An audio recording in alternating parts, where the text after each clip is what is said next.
Om Swastiastu, wassalamualaikum warahmatullahi wabarakatuh. Shalom, salam sejahtera bagi kita semua, salam kebajikan dan salam harmoni. Sebelumnya, perkenalkan nama saya Suster Mani Kombat Mei Nawang dengan NIM 221101134. Baik, sebelumnya anak-anak selamat pagi. Pagi Ibu. Nah, pada pertemuan kali ini saya akan memberikan bimbingan pasikal yang dimana memiliki tujuan untuk meningkatkan pengelolaan pembelajaran pada siswa di sini. Nah, kemudian sebelum pertemuan ini dimulai, apakah sebelumnya ada yang absen? Izin menjawab Ibu, semua sudah masuk.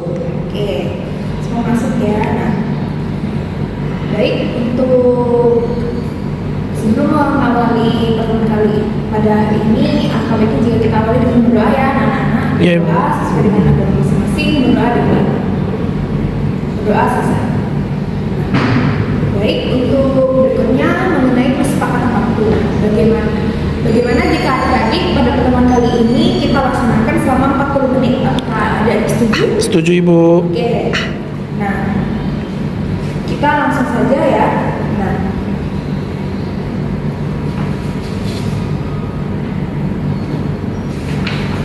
pengertian dari pengelolaan pembelajaran. Sebelumnya ada yang tahu apa itu pengelolaan pembelajaran? Jujur Ibu, saya kurang tahu Bu. Baik, nah pengelolaan pembelajaran itu terdiri dari dua kata, dari kata pengelolaan dan pembelajaran. Nah, istilah pengelolaan terambil dari kata kelola dan istilah lainnya yaitu manajemen yang memiliki makna yaitu ketata laksanaan. Dari kata manage atau magiair yang memiliki makna melatih kuda dan memiliki kuda dalam mengarahkan kakinya. Dalam pengertian pengelolaan tersebut terkandung dua kegiatan yaitu kegiatan berpikir dan kegiatan tingkah laku. Nah, pengelolaan diartikan sebagai usaha yang dilakukan oleh individu maupun sekelompok individu untuk merangkai kerja dalam mencapai tujuan tertentu. Nah, kemudian untuk belajar, untuk pembelajaran dapat diartikan sebagai merupakan suatu proses kegiatan belajar mengajar di sekolah yang dilakukan guru sebagai pendidik dan siswa sebagai peserta didik yang dimana di dalam proses tersebut siswa mendapatkan ilmu pengetahuan yang baru. Maka dapat disimpulkan bahwa pengelolaan pembelajaran merupakan termasuk ke dalam sebuah proses kegiatan yang berikutkan perencanaan, pengorganisasian serta pengawasan kepada peserta didik untuk tercapainya tujuan pembelajaran. Nah, dari definisi pengelolaan pembelajaran maka dapat saya petik beberapa indikator. Yang pertama yaitu ada indikator perencanaan yang dimana perencanaan itu merupakan suatu kegiatan dalam menyusun rencana pembelajaran yang sistematis berdasarkan standar kompetensi indikator pencapaian strategi serta sumber belajar dan alokasi waktu. Kemudian untuk indikator berikutnya yaitu pemantauan. Nah, proses pengawasan berkelanjutan terhadap pelaksanaan pembelajaran memastikan kesesuaian dengan rencana dan standar serta mendeteksi hambatan atau penyimpangan secara dini. Nah, kemudian untuk indikator berikutnya yaitu pemantauan, di mana penilaian sistematis atas efektivitas dan hasil pembelajaran input, proses output berdasarkan kriteria tertentu untuk mengetahui relevansi, efektivitas, dampak dan efisiensi. Dan indikatornya yang terakhir yaitu mengenai evaluasi, di mana dalam evaluasi ini kegiatannya yaitu melakukan pengukuran dan pembandingan kinerja aktual dengan rencana, lalu mengambil tindakan korektif dan pengendalian untuk memastikan tujuan pembelajaran untuk tercapai. Nah, untuk simulasinya, tadi kan sudah saya sebutkan yang mengenai indikator. Nah, untuk berikutnya saya akan memaparkan mengenai video simulasi positif dan negatif dari indikator yang sudah saya sebutkan.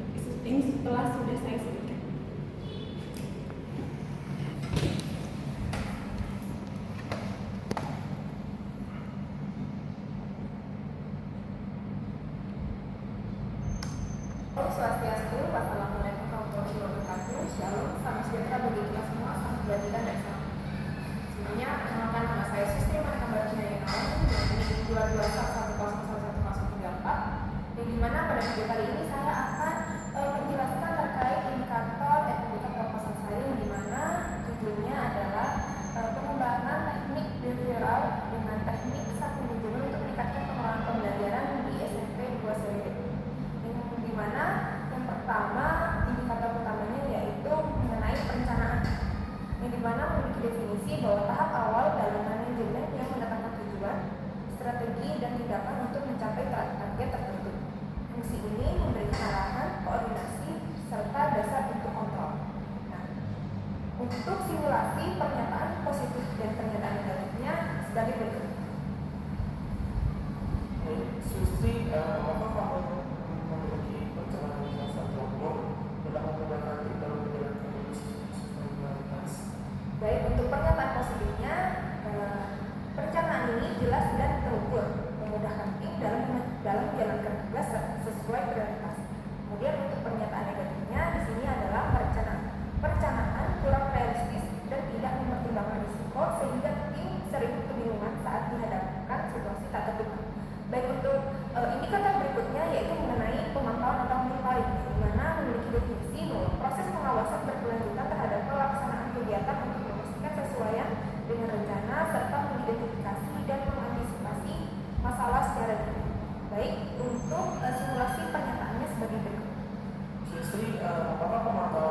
negatifnya di sini yaitu pemantauan terlalu jarang dan hanya bersifat administratif.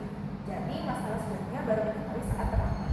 Nah, kemudian berikutnya untuk pernyataan positifnya yaitu pemantauan rutin membantu mendeteksi penyimpangan sejak awal sehingga kami dapat segera mengambil tindakan korektif. Nah, untuk indikator berikutnya yaitu mengenai evaluasi, yang dimana memiliki definisi proses analitis sistematis untuk menilai relevansi, efektivitas, efisiensi, dampak serta keberlanjutan suatu intervensi atau program, yang dimana membandingkan realisasi dengan standar yang ditetapkan. Baik, berikut simulasi dari pernyataan positif dan negatif. Listrik, apakah evaluasi mendalam memberikan insight terhadap pengalaman hasil dan yang perlu diperhatikan untuk pengambilan keputusan yang tepat? Nah, untuk pernyataan negatifnya adalah evaluasi hanya formalitas, tidak digunakan untuk perubahan nyata dan hasilnya terlambat serta sulit dipahami. Untuk pernyataan positifnya yaitu evaluasi menjalani memberikan insight berharga tentang apa yang berhasil dan yang perlu diperbaiki untuk pengambilan keputusan masa depan. Baik, untuk indikator yang terakhir adalah mengenai pengaturan, yang dimana memiliki definisi bahwa fungsi manajemen yang mengukur kinerja aktual dibanding rencana dan mengambil tindakan korektif untuk menjaga agar tujuan tercapai. Untuk simulasi pernyataannya sebagai berikut. Listrik, apakah sistem pengambilan yang pemahamannya efektif sehingga segera dikoreksi sehingga proyek sesuai sasaran yang efisien? Untuk pernyataan negatifnya yaitu pengaturan terlalu kaku dan birokratis. Tim merasa terbebani dengan aturan sehingga kreativitas dan respon cepat terhadap perubahan terganggu. Nah, untuk pernyataan positifnya yaitu sistem pengendalian kami efektif, setiap penyimpangan segera dikoreksi sehingga proyek tetap sesuai sasaran dan efisien. Baik, sekian video yang dapat saya sampaikan pada video kali ini. Saya tutup dengan para pesanti. Wassalamualaikum warahmatullahi wabarakatuh. Shalom, salam sejahtera bagi kita semua dan salam damai.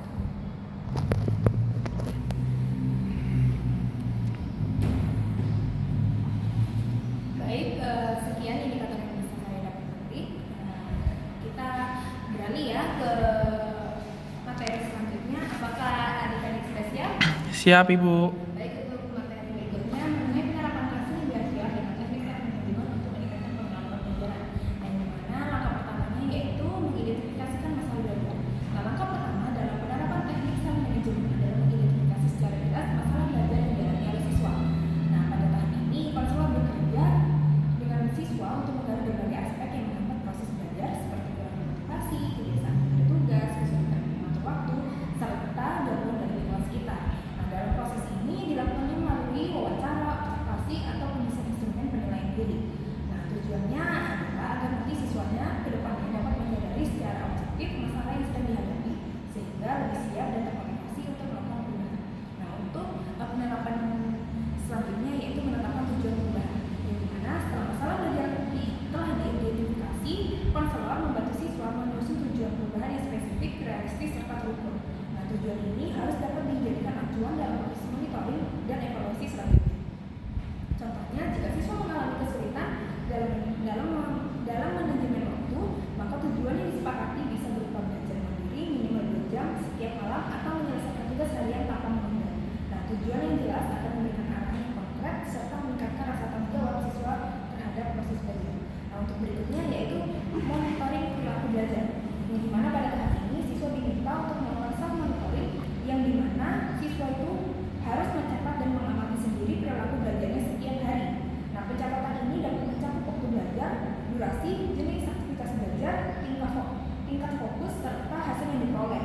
Nah, seperti misalnya siswa membuat jurnal belajar atau menggunakan metode pemantauan yang dirancang oleh konselor.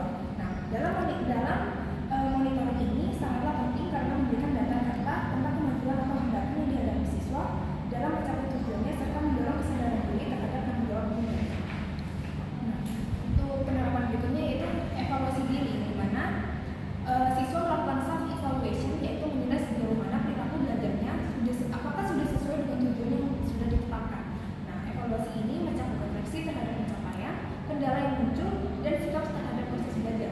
Nah, jika ditemukan bahwa target belum tercapai, maka dilakukannya analisis penyebabnya, apakah karena kurang disiplin, terganggu faktor eksternal, atau adanya perasaan malas atau cemas. Nah, di dalam evaluasi ini dibimbing oleh konselor analisis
kemandirian siswa atau konseling.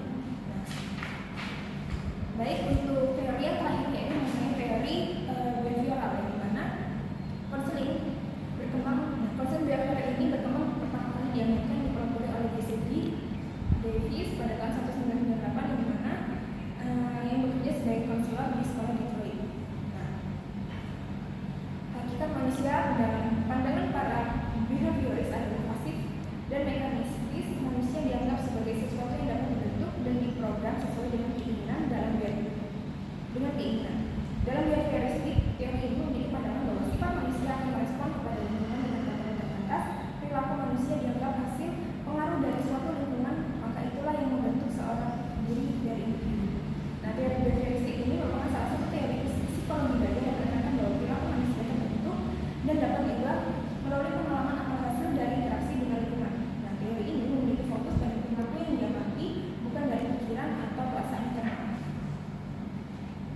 Nah, prosedur dari konseling behavior, teknik style manajemen dalam bidang klasikal. Pertama, pelaksanaan pretest, yang dimana melakukan pengaturan awal terhadap tingkat pengelolaan belajar dan kemampuan soal manajemen peserta didik dengan menggunakan angket atau skala yang telah dikembangkan untuk mengukur aspek-aspek tersebut. Nah, kemudian berikutnya yaitu pelaksanaan treatment, yang dimana dalam pelaksanaan treatment ini terdapat beberapa tahap. Yang pertama ada tahap pembuka, yang dimana pelaksanaan pembukaan layanan konseling klasikal ini diawali dengan penjelasan umum mengenai tujuan kegiatan yang meningkatkan kemampuan pengelolaan belajar melalui teknik style manajemen, yang dimana dalam tahap pembukaan ini konselor menjelaskan bahwa kemampuan belajar dapat ditingkatkan melalui kebiasaan positif yang dilatih secara bertahap. Nah, untuk tahap berikutnya yaitu mengidentifikasi masalah, yang dimana dalam tahap ini konselor mengajak peserta didik untuk mengidentifikasi berbagai masalah dalam proses belajar yang umum terjadi seperti menunda belajar, kurang fokus, dan tidak mengikuti jadwal belajar.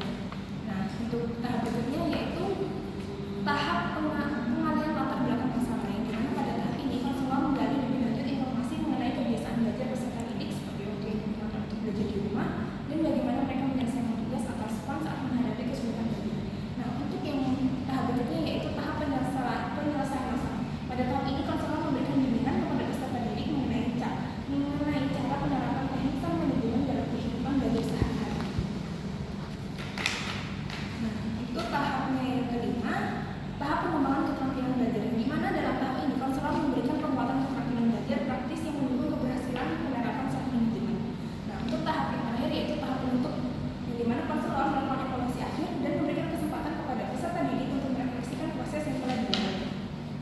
Nah, kemudian setelah dilakukannya tahap treatment, kemudian berikutnya yaitu pemberian post-test, di mana post-test diberikan setelah seluruh sesi konseling klasikal selesai untuk mengukur perubahan kemampuan pengelolaan belajar peserta didik seperti meningkatkan kemandirian belajar, konsisten belajar, dan efektivitas penggunaan waktu. Nah, hasil dari post-test akan dibandingkan dengan hasil pre-test untuk mengetahui tingkat perubahan positif yang terjadi sebagai dampak dari penerapan klinik yang sudah diberikan. Nah, untuk penerapan yang terakhirnya yaitu proses analisis data, yang dimana data akan dianalisis menggunakan uji paired sensitivity test untuk mengetahui apakah terdapat perbedaan yang signifikan antara skor pretest dan post-test peserta didik. Nah, mungkin sekian materi yang bisa dapat saya sampaikan ya. Nah, untuk berikutnya saya di sini akan menyebarkan angket, yang dimana adik-adik akan saya berikan waktu selama 5 menit untuk mengisi angket tersebut ya. Baik. Saya sebarkan ya. Baik, jika sudah saya minta kepada ketua kelas untuk mengumpulkan. Oke, terima kasih. Mungkin sekian ya yang bisa dapat saya sampaikan pada pertemuan kali ini. Saya tutup dengan Parma Santi Om. Wassalamualaikum warahmatullahi wabarakatuh. Shalom, salam sejahtera bagi kita semua dan Sebelumnya itu ya terima kasih sudah meluangkan waktunya untuk mendukung bimbingan saya bersama saya.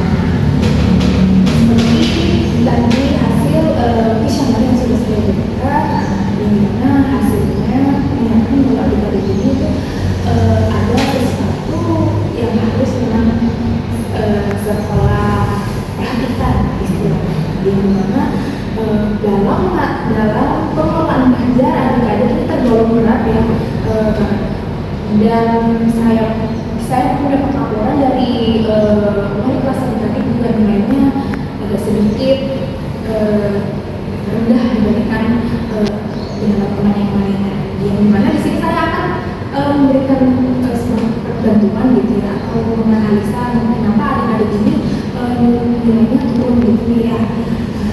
Mungkin bisa kita awali dengan perkenalan terlebih dahulu. Mungkin bisa dilakukan melalui adik dari sini. Baik Ibu, terima kasih atas kesempatannya. Perkenalkan, nama saya Putra Sulandari, bisa dipanggil. Selamat Ibu, nama saya Cahaya Mamunan, bisa dipanggil. Perkenalkan, nama saya Desa Anita, bisa dipanggil Desa. Bulan itu udah biasa ya. Mungkin dari adik dulu, kira-kira apa yang menjadi permasalahan sehingga dari adik itu menurun proses Kalau dari saya itu sebenarnya saya itu sering makan ibu. Nah tapi saya itu merasa sudah menjalani semuanya itu dengan usaha saya dengan sangat-sangat penuh gitu. Jadi tapi tetap aja saya terlambat gitu. Nah begitu jadi belajarnya saya tuh jadinya nggak terlalu maksimal gitu. Nah terus sedikit lama ya, kayak misalnya jika dibandingkan dengan progres yang teman-teman lain ada ini cenderung lambat gitu ya. Oke, saya paham. Mungkin untuk Saya itu agak tergolong bisa dibilang saya kurang bisa mengatur. Dimana saya setiap kali ada kesedihan yang kelas, saya selalu lewat waktu yang menurut saya itu menjadi kualitas saya untuk menyelesaikan data-data yang saya di sekolah. mungkin yang saya analisanya bahwa di sini sulit mengatur ya, lalu kalah dalam bagaimana kerjaan juga seperti itu.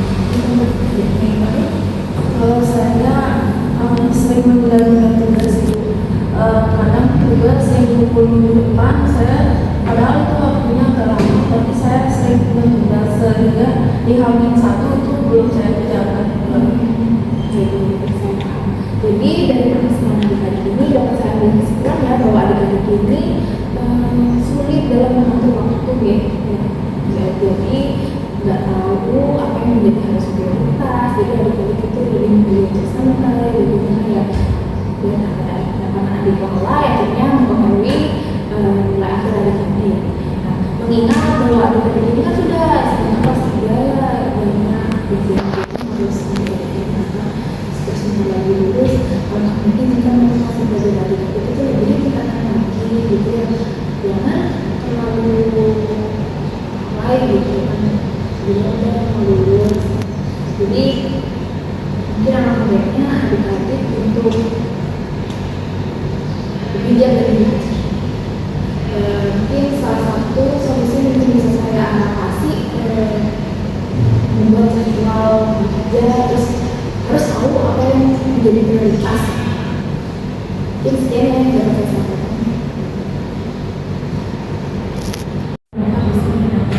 Tadi kan kita sudah melakukan bimbingan kelompok. Untuk kegiatan berikutnya kita akan memasuki dalam konseling kelompok, di mana pada sesi ini kita akan saya sebagai konselor akan memberikan pertimbangan yang dimana adik-adik kan tadi sudah seperti yang disampaikan oleh adik-adik memiliki permasalahan dan pengelolaan pembelajaran. Seperti adik bilang selalu terlambat dalam mengerjakan tugas, kemudian tidak efektif, yang selalu tidak bisa mengatur waktu, kemudian untuk di desa juga ini selalu menyediakan tugas seperti itu. Kalian sebetulnya sadar kan bahwa perbuatan kalian ini tuh menyimpang gitu. Kalian juga sadar bahwa nilai kalian ini udah jauh gitu, sudah jauh dari kata-kata kelas.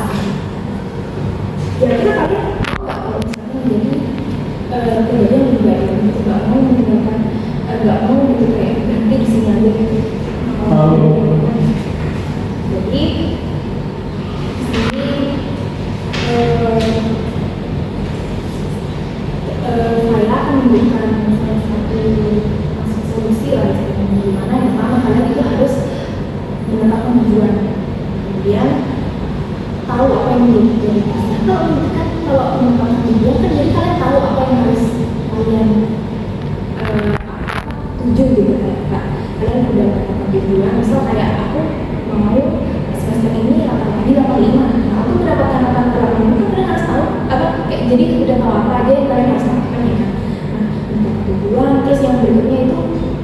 menentukan prioritas. Jadi misal ada tugas, terus kalian juga lagi ada diajak main keluar. Nah jadi kalian tuh harus tahu apa yang mana yang lebih baik dulu gitu kalian pilih dengan kebaikan kalian gitu. Jadi ada menentukan tujuan, terus menentukan prioritas, kemudian yang terakhir itu tingkat kesadaran diri. Yang dimana kalau misalnya kalian sudah menentukan tujuan, terus menentukan prioritas, terus kalian tidak sadar, itu kan sia-sia gitu kan ya hasilnya. Jadi kalian juga harus memotivasi diri untuk kayak gimana caranya biar saya nilainya naik lagi gitu ya. Nah terus untuk mendukung ketiga hal tersebut kalian harus membuat semacam list kayak jadwal harian. Jadi untuk dalam keseharian kalian list apa aja yang harus saya lakukan gitu. Jadi dengan begitu jadwal kalian jadi betul gitu ya. Mungkin sekian yang bisa solusi saya kasih dari permasalahan dari kalian. Nah dari hasil yang tadi kan saya sudah buat jadwal. Nah saya mau nanti kalian buat jadwal, kemudian untuk minggu depan atau minggu depan saya mau kalian itu bawa lagi. Nah kemudian setelah kalian buat jadwal, nanti saya mau kalian untuk 1 atau 2 minggu depan lakukan jadwal itu, kemudian cetak setelah Anda melakukan membuat jadwal terus melakukan kegiatan sesuai yang kalian buat jadwal, nanti kita akan menggunakan lagi untuk melihat perkembangan kalian bagaimana kalian sendiri. Oke, nah mungkin melihat waktu sudah juga habis, kita akhiri pertemuan hari ini ya. Terima kasih ada waktunya. Itu benar-benar apa yang bisa mengatakan. Masih dulu. Halo adik-adik. Halo. Sebelumnya terima kasih ya sudah menonton video ini bersama saya. Nah, ini gimana? Dari ketiga teman tadi saya melihat adik-adik mana lebih membutuhkan pertolongan. Jadi tempat bahwa adik-adik itu permasalahannya kalau tidak salah memutuskan menunda-nunda pekerjaan yang gimana adik ketika menunda pekerjaan kira-kira di benak diri adik itu kenapa kok memilih untuk menunda-nunda pekerjaan? Bisa disampaikan sedikit? Mungkin dikatakan saya selalu berpikir malas dan itu mungkin bukan prioritas saya. Saya selalu mengira bahwa hal itu tidak penting, bukan itu saya mengira hal itu masalah. Jadi adik selama ini memikirkan bahwa tugas itu kayak akhirnya lebih mengefekkan gitu baik saya berpikir. Karena adik dia untuk melakukan tergolongkan, saya mau aktif untuk meningkatkan aplikasi belajar lagi dengan ya seperti yang bisa saya sampaikan untuk memberikan banyak uang, tujuan, terus prioritas dia ya. Saya harap dengan adik memberikan, nah saya harap dengan saya memberikan ini adik bisa menjadi pribadi yang lebih baik. Kira-kira misal